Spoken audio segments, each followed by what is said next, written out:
early to say that, but if you're Vikings, those are confidence rounds. You're back to a gun advantage. Yeah, you certainly take notes of that. You certainly take notes. Defo is gonna go ahead and try to make his way through a timing here with that Viper's Q. And as I say that, the two defenders go ahead and back up.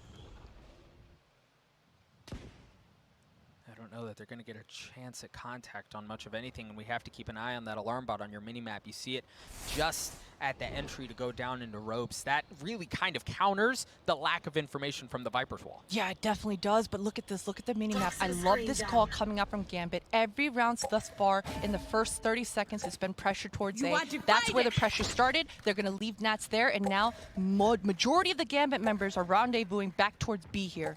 It's another, the Cosmic Divide comes out on A, it's another fake, but look at Vikings, look at the discipline, they haven't moved an inch, and it's probably because of the Killjoy utility that's telling them that, hey, this is not real, right? Like, the Killjoy turret has not gone off, the alarm bot hasn't gone off as well. You can't believe that Cosmic Divide, and that's why they stay put. Yeah, you can't believe it, and the stopping power, that combo, the Sage Slow, and the paint shells off of Race, it's just too damn much to deal with. So Gambit, they pivot, and they make their way back towards A. They're almost in the site, but Doug, there's only 20 seconds left on the clock. Now, this one's interesting because they double down on the fake again. That draws out the defensive Cosmic Divide. Now they're going to try to work their way towards A site. Sadok's going to have his hands full. Oh, yeah, he's got nothing. That should open the door for Gambit to get onto the site and get the spike down in time. Shadow's flashed up, and doesn't matter. Defo there to help as well. Sudakas, a lonely man right now. Oh, beautiful shots coming in here. You know, in those moments, you just kind of flood in. The trades, the spacing at that moment, it's just all chaos. It's all hectic, it's all chaos. It's a matter of who comes out on top, and in that moment, it was absolutely Gambit. Vikings, they felt flustered. They felt like they had to catch up and get into the site and try to get some sort of a pre-take going before that spike even went down, but that in turn just kind of funneled them all into the same cross. Throw out a nade or a slow orb. They invested 2 ultimates to fake things off. Vikings, they were patient the first time, but the second time they bit. Yeah, they certainly did. Nice little double pump coming through from Gambit. And you know, that's definitely going to be a topic we're probably going to be talking about a lot, Doug, throughout this entire series, is that stylistic difference. Vikings coming from Brazil. We know and love these South American teams for their aggression, being in your face and just really never backing down. And for Gambit and a lot of the EU teams, it's mostly discipline, right? Mostly slowing the pace down and punishing any of those overzealous, over-aggressive moments. So, oh, and we're gonna invest into the Sky ultimate here. It's good to see that the team is taking things a lot more safe, even though it is a half buy, just some sheriffs. The economy's just not there, but you know, you definitely want to take things safe here. You wanted a bit more go button. That was probably the closest we've come to seeing an early go button, and even kind of through that, like, Vikings dropped Chronicle. They have found some space. Oh, and if they get this timing, okay, Nats kind of tucked in this corner here, and I don't know that the members of Vikings are aware for it. It's pretty brutal crossfire too, as they're able to swing out. There's Defo. He was the safety valve. He was the insurance. If Nats dropped, that was desperately where they needed him. The heal's going to come up onto Defo. Now Vikings, they did upgrade a weapon, so I wonder if they have a chance to do this thing or just kind of save off. No, they're doubling down, Potter. They're going. They've both upgraded weapons, but they're going to have to go fast. The thing is they have to check every corner. Yeah, I don't think they're going for it quite. I think they're just containing at this point. They're just going to try to ruin some money, maybe get some kills, get those feel-good kills for themselves, even bolster up that those ultimate orbs. But yeah, at this point, it's just too far gone. So with that, we talk about some of the smaller things in the game, right? They are Vikings upgrading both weapons, not just kind of punting on the round, but they were also able to hurt some of the economy of Gambit and engines like that, and especially in a close half like this. Yeah, definitely so. Every little thing counts. Every little thing counts, certainly. And you know, Gambit, that's 4 in a row for them. So for Vikings, certainly that point proves even more crucial here. Especially because Vikings had that 4-0 start. We'll see a lot of pressure this time. Everyone's fighting for mid. Defo wants to go, Defo wants to find, and Defo does. And it was off of the Trailblazer, right? The Trailblazer followed, he swung out from sewers. They were able to take mid space, and then the flash to get him into ropes to find the opener. That was pretty. Definitely pretty. GTN, the jig hasn't been up. Oh, but he peeks right into Redgar's crosshair and just punished for that mid-round aggression. Look at these two. Just biding their time down in sewer. Look, if Defo goes down there, one, whack-a-mole! Man, just so good.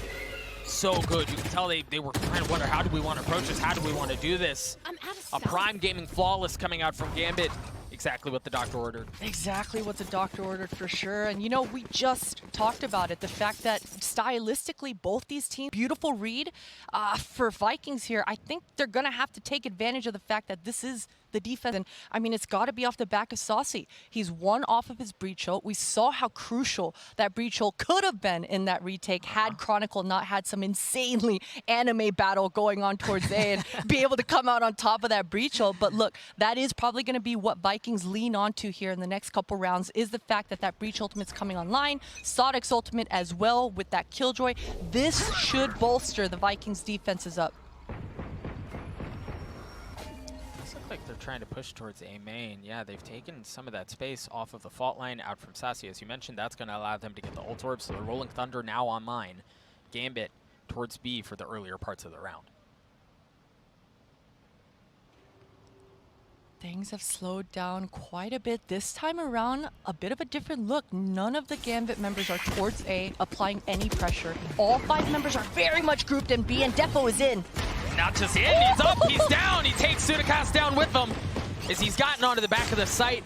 Just Sheriffs on the side of Vikings. What can you do with it? You've got the cover of the Viper's wall to provide them a bit of safety as Shadows continues to creep his way forward. Saucy, one. That's all he's going to get, but the Sheriff, or excuse me, the Spike did go down as GTN gets a second. Whoa. A 2v2 here. They've got the lockdown too, Potter. I wonder if they commit it. You've got Redgar on this sneaky little flank, but the wall, the wall's gonna go down just in time. But Sodoc's waiting for it. He knows he's on top, not able to land the shots. Redgar takes care of him.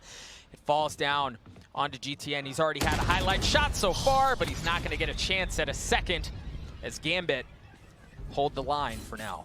What a close round. What a close round. And again, off the back of a Thrifty, one of those really low buys where, you know, again, those rounds, they are actually probably the most dangerous, especially on land, right? I mean, we talk about pressure, we talk about the pressures of the stage, the pressures of traveling, the pressures of facing up against the best teams in the world. Look, when you've got less on your back, less on your inventory, less to fight for, pressure's off, man. You get in there, you get involved, and you start taking a lot more risks. And so we're definitely seeing these low buy rounds just be wreaking havoc. This is very similar to what we saw a couple of rounds ago from Defo. Again, the Trailblazer mid, Defo follows it up, but this time they Astra smoke ropes to give him some safe passage into Mail, but the wall goes up. Defo's antics are kept at bay for now.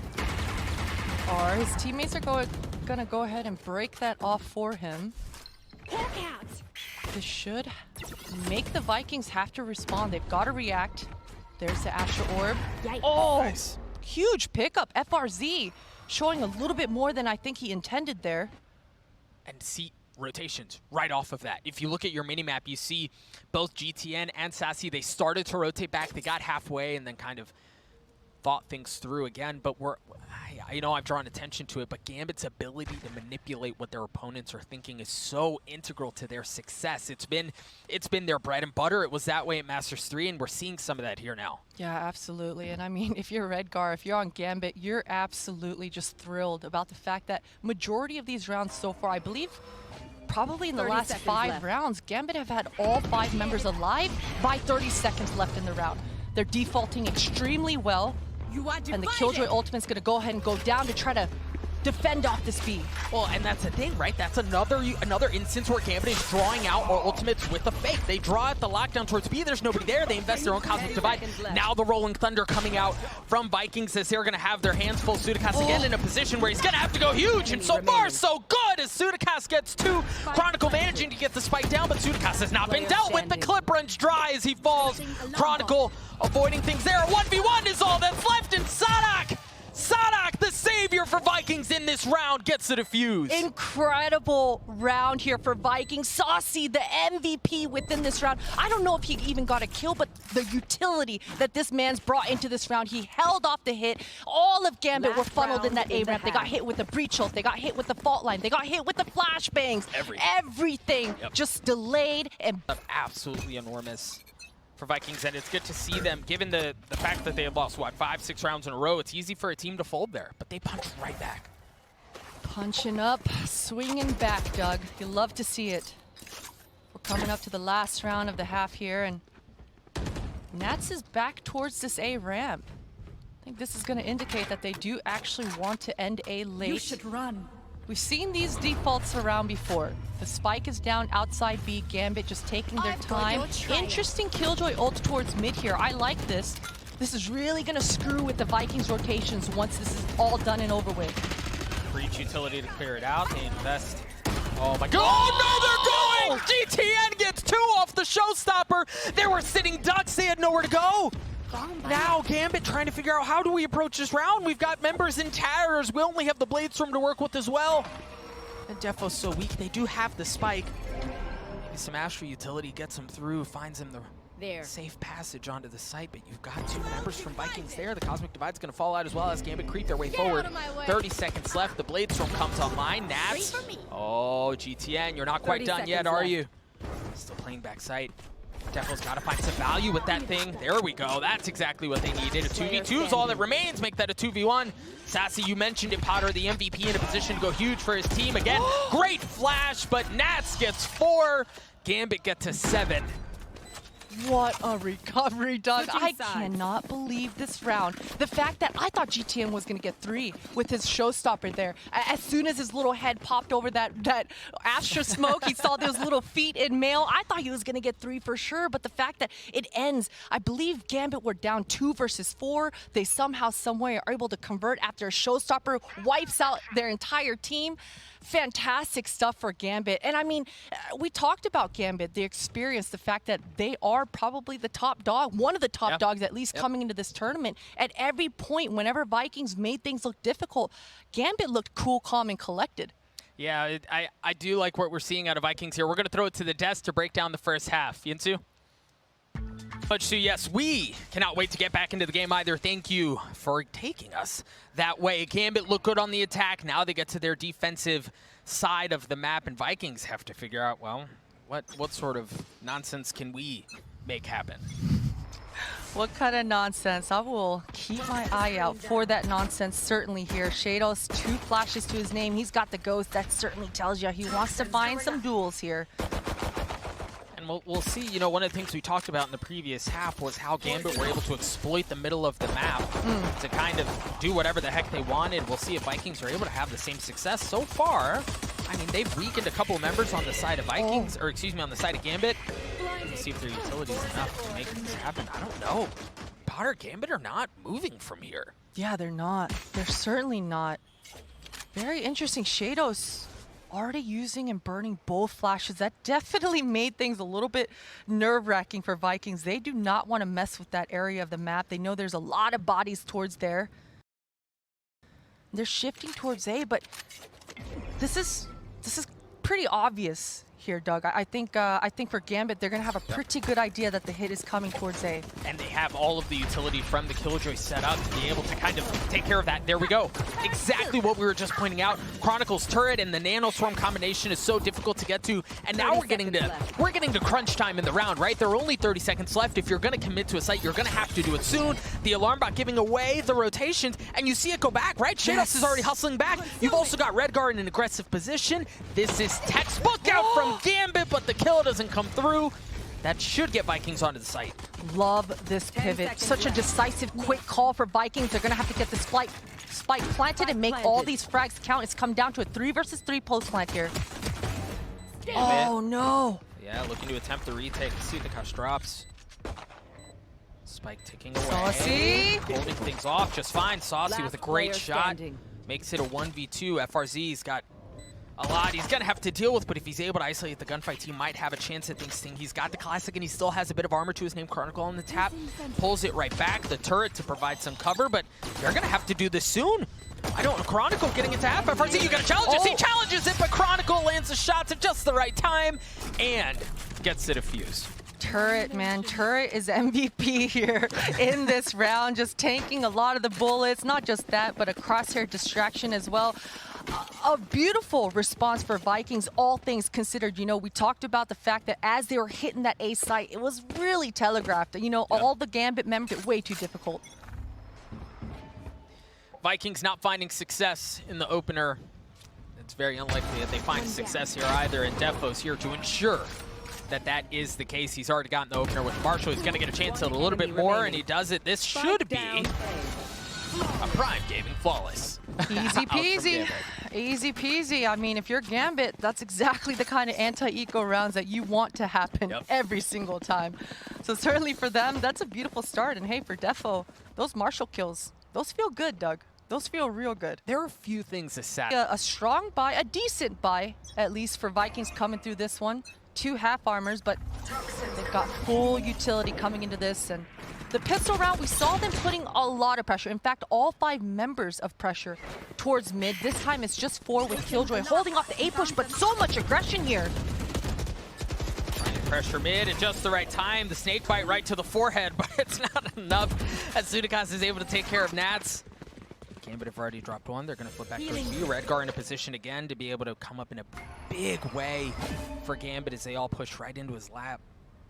Yeah, and while all of this was going down, Sadhack, he got pushed and bullied completely off of A ramp. You saw the Sky and Jet duo combo going in tandem, pushing down, and look at this, they're going to re-aggress. Now the timing here is going to be everything. As Gambit re-aggresses down A ramp, they should run right into all 4 members of Vikings here. Defo used the Blade Storm. He still has that Marshall that he was so good with last time. But this timing, this pinch. You're absolutely right. Sudakas, if he's able to land things at just the right time, it's going to be a problem. The fault line, they start to work their way out. Don't know that there are 2 players up. Oh, there they go. One. No! The Blade Storm, not able to do it, but there was Sudakas at just the right time. He was able to grab one of his own. That should create some space, but Chronicle in a spot to take it right back. Oh, no. I don't know that they know. Sasi, if he gets the timing right, the gun barrel, he should be able to clear out that ultimate as well. My guy, it's safe. Walk your way out. Oh, that's so close! All right. Redgar cleans that up, but he still has his work cut out for him. 2 members left. One around pillar, the other one further off site. And Redgar, oh, the turret just catches him there. He does have a smoke to his name, but FRZ is playing this so well, just biding the time, using that spike as a teammate, and beautiful shot, just a little jiggle. Redgar, not a lot to shoot at there. And a beautiful conversion round there. Things just went back and forth into this round. Defo's opportunity, right? It felt like it was there. They probably should have gotten away with it and busted economy for Vikings, but Vikings avoid disaster, at least for now. We've seen this a lot, right? We saw it in the previous half, the Trailblazer, and then Defo works his way forward. These two have been so tightly knit together on this map. They're consistently playing around each other, and that was the bullying that you mentioned. Sadhack already has to give some of that space back. A shot right to the face. His Killjoy's down. Whack-a-mole once again. Defo and Sky. Duo combo pushing through, and take a look at Shadows. He's not stopping. He's already in attacker spawn, and he's going to make the big flank all the way around. The members of Vikings, they have B-Heaven control, but look at this Viper Molly off the alarm bot of Killjoy. Not enough yet, but you saw the turret that triggered that somebody dropped down, and that's why you saw the op shot there. There's Nats creeping his way forward. He manages to find the opener on GTN. FRZ still down there as Nats drops. Spike down. Here comes the spike, finally making its way onto the site to join FRZ. He's 1 point away from having that res online as well. Cosmic Divide coming out. Still got to get the spike down. The delay is there. Defo. 30 seconds kind of opener left. You got. Shadows finally making his way to the site. He's finally here. I think he's going to probably be the first point of contact. Maybe he's waiting for his teammate to get contact, but Defo gets taken out. FRZ getting a little spicy with it, as Shados does as well. Vikings fall apart there at the end, and you know, really for them to have gotten as far as they did, they got the spike down, right? Like it was tough treading for a little while, but they got in there, they got the spike down, they had the setups, and even FRZ going aggressive onto Defo there through the Cosmic Divide was a great setup, but it just wasn't enough. It wasn't enough, but you know, all things considered, especially how the round started off. You know, we look back all the way towards A ramp. Sadok didn't even get to shoot a single bullet before he got taken out, right? Then we saw the Sky pushing third map. So definitely for these guys, they do not want to put themselves in that position again. If there's anything that is feeling a little bit off, a little bit funky, they're going to want to rectify that sooner than later. Well, and that's the thing about a team and really a region like Brazil is, if you give them an inch, they will take it, right? Like momentum quickly can shift back their way, and you saw how they opened up the map. It was very aggressive. It was very momentum-based, and that's what got them to that point. Good on Gambit to swing it right back, but the timeout coming in to make sure disaster is avoided. GTN going aggressive. Shadows trades it right back. Love the aggression for VKS, or for GTN rather there. Defo certainly wasn't expecting that. At least they're able to get a trade. I mean, Saucy, now the question is he going to want to, well, maybe not anymore, but I was going to say he might want to invest that Breach ultimate coming into this round now. I mean, they've still got a Sage res as well. Things could get really interesting in this round, Doug. Yeah, they've already managed to drop Redguard, and that's followed. These trades have just been going back and forth. But yes, Gambit got away with it. Shados got 3 at the end. That's awesome. They upgraded the op, but it's these back and forth kills in these ecos that they constantly keep me on the edge of, is this going to be disaster or are we okay? Good on Gambit, though, to actually convert that one. And either way for Vikings, it was a throwaway round, a bit of a throwaway round. And it seems to be that, again, they're going to bring most of their presence towards mid here.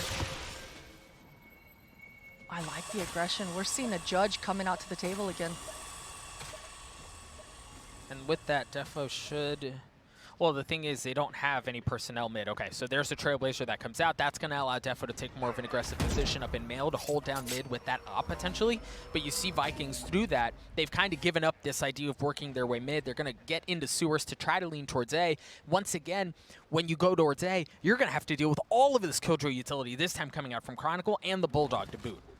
Yeah, and Saucy, he's going to have to make a decision here. Does he want to use his ultimate before they get into the site or save it for the actual retake? And there's my answer. He's going to go ahead and use it before. I don't think he's going to get much off of it. Nats and Chronicle already fine too. Yeah, GTN not able to convert off of that raise, and as quickly as things started, they come to a screeching halt, and really off of that, you see Gambit already on the rotate. Redguard trying to take some more of that space away. Nice shot out from Defo. He's going to get a shot at another one here. The flash. Not exactly what they were looking for, but Sassy. 30 seconds left. I just don't know that there's enough there. I mean, maybe, but you still got to yank so much of it back in your way. And you've got Redguard, again, making sure there's nobody rotating back. They can double down on this defense on A. Yeah, this is going to be so tough, especially because Saucy took a lot more damage than I'm sure he wanted. 10 seconds left on the clock. At this point, it's looking like Vikings just want to save their guns. Hopefully go into the next round, make something happen. Not a bad call either. You take a look at the ultimates that are going to be coming online. We've got the Showstopper. We've got the Killjoy ultimate.